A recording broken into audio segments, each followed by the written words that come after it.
I think it's super important for us to always have some sort of emergency fund set aside in case a company does restructure, you're made redundant, or for whatever reason you need a breather space because the family needs work. You don't want to be left in a situation where you can't quit your job or you are left without a job. So my suggestion is always to leave at minimum 6 months of money set aside. So put that into a high yield savings account, don't invest it, and make sure that it is not tied up into things like a CD where you are able to use it with flexibility. Just having that extra money set aside gives you a breather space. So in case you want to take some space before your next job, or you simply want to spend more time with your family, it gives you that comfort of knowing that you have some sort of financial security. I remember in 2008 and 2009, that was my first job. That was during the recession in the US. And one of my manager, that was my first manager ever. She's been working for 5 years. She's my manager, and she was laid off on that Friday. And she was crying, sit down on the floor, and I had to pick up her things for her and walk her out of the building.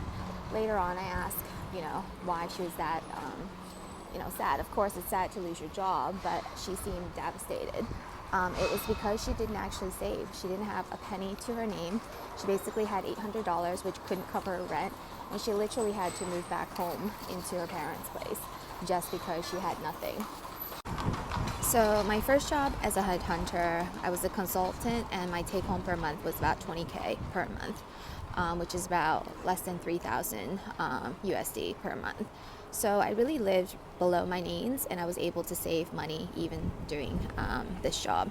So instead of renting alone, I found a roommate who I didn't even know because I was new to town. I didn't really have any friends. So instead of paying $6,000 for rent, I actually only paid half, which is $3,000. So I mostly walked to work. I lived in the Jing'an district. My job was in Jing'an, and I avoided things like metros and whatnots. So I ate out, but mostly to cheap places during lunch, surrounding quick lunches.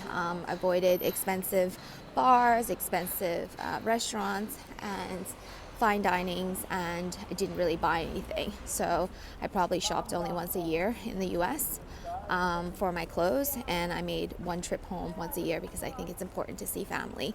But I was actually able to save at least 50% of my money during that time, to which again that I put half into investments and the other half into an emergency fund.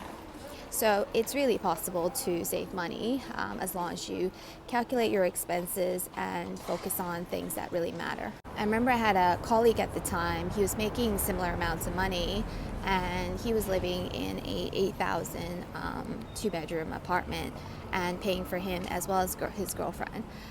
Granted, he was paying for two, but at the same time, I also questioned, as a working lady and with her own income, why she couldn't pay for half of the rent, but that's another matter. But I do think it's important that we learn to live below our means so that we're able to save some money no matter how much money we actually earn.